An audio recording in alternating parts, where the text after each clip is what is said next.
Grimm's Fairy Tales. The Four Clever Brothers. Dear children, said a poor man to his 4 sons, I have nothing to give you. You must go out into the wide world and try your luck. Begin by learning some craft or another, and see how you can get on. So the 4 brothers took their walking sticks in their hands, and their little bundles on their shoulders, and after bidding their father goodbye, went all out at the gate together. When they had got on some way they came to 4 crossways, each leading to a different country. Then the eldest said, Here we must part, but this day 4 years we will come back to this spot, and in the meantime each must try what he can do for himself. So each brother went his way, and as the eldest was hastening on a man met him, and asked him where he was going, and what he wanted. I am going to try my luck in the world, and should like to begin by learning some art or trade, answered he. Then, said the man, go with me, and I will teach you to become the cunningest thief that ever was. No, said the other, that is not an honest calling, and what can one look to earn by it in the end but the gallows?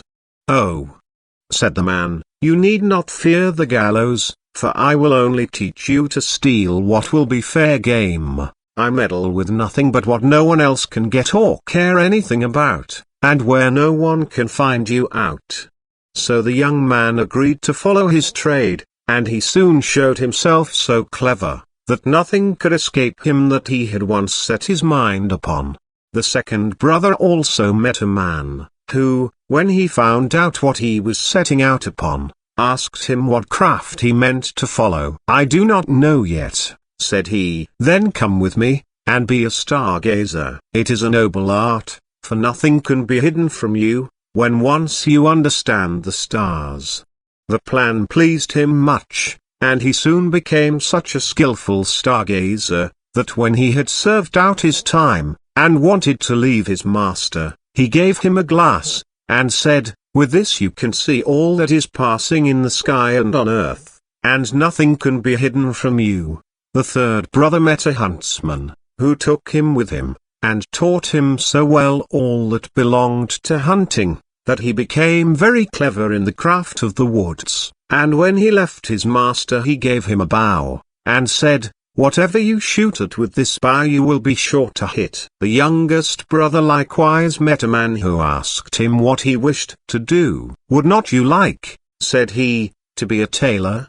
Oh, no, said the young man, sitting cross-legged from morning to night, working backwards and forwards with a needle and goose, will never suit me. Oh, answered the man, that is not my sort of tailoring. Come with me, and you will learn quite another kind of craft from that.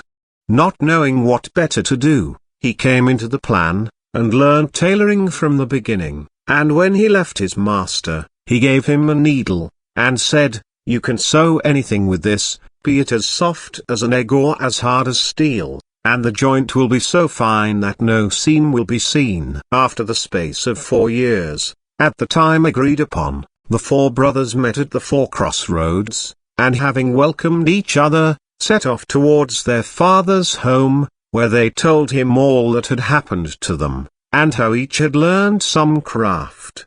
Then, one day, as they were sitting before the house under a very high tree, the father said, I should like to try what each of you can do in this way. So he looked up, and said to the second son, at the top of this tree there is a chaffinch's nest, tell me how many eggs there are in it. The stargazer took his glass, looked up, and said, 5. Now, said the father to the eldest son, take away the eggs without letting the bird that is sitting upon them and hatching them know anything of what you are doing. So the cunning thief climbed up the tree, and brought away to his father the 5 eggs from under the bird, and it never saw or felt what he was doing, but kept sitting on at its ease. Then the father took the eggs, and put one on each corner of the table, and the 5th in the middle, and said to the huntsman, cut all the eggs in 2 pieces at one shot. The huntsman took up his bow, and at one shot struck all the 5 eggs as his father wished. Now comes your turn, said he to the young tailor, sew the eggs and the young birds in them together again, so neatly that the shot shall have done them no harm. Then the tailor took his needle, and sewed the eggs as he was told, and when he had done, the thief was sent to take them back to the nest, and put them under the bird without its knowing it. Then she went on sitting, and hatched them, and in a few days they crawled out, and had only a little red streak across their necks, where the tailor had sewn them together. "Well done, sons," said the old man, "you have made good use of your time, and learnt something worth the knowing. But I am sure I do not know which ought to have the prize. Oh, that a time might soon come for you to turn your skill to some account." Not long after this there was a great bustle in the country, for the king's daughter had been carried off by a mighty dragon, and the king mourned over his loss day and night, and made it known that whoever brought her back to him should have her for a wife. Then the four brothers said to each other, "Here is a chance for us, let us try what we can do." And they agreed to see whether they could not set the princess free. "I will soon find out where she is, however," said the stargazer, as he looked through his glass, and he soon cried out, "I see her afar off, sitting upon a rock in the sea, and I can spy the dragon close by, guarding her."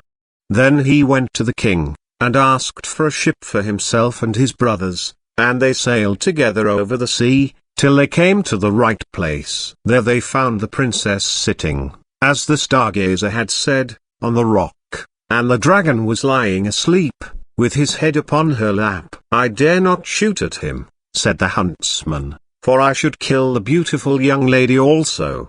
"Then I will try my skill," said the thief, and went and stole her away from under the dragon, so quietly and gently that the beast did not know it, but went on snoring.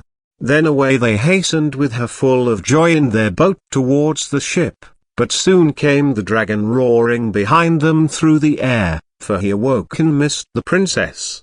But when he got over the boat, and wanted to pounce upon them and carry off the princess, the huntsman took up his bow and shot him straight through the heart so that he fell down dead. They were still not safe, for he was such a great beast that in his fall he overset the boat, and they had to swim in the open sea upon a few planks. So the tailor took his needle, and with a few large stitches put some of the planks together, and he sat down upon these, and sailed about and gathered up all pieces of the boat, and then tacked them together so quickly that the boat was soon ready, and they then reached the ship and got home safe.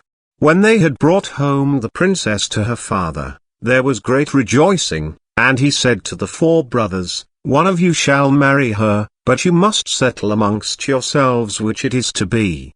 Then there arose a quarrel between them, and the stargazer said, "If I had not found the princess out, all your skill would have been of no use, therefore she ought to be mine."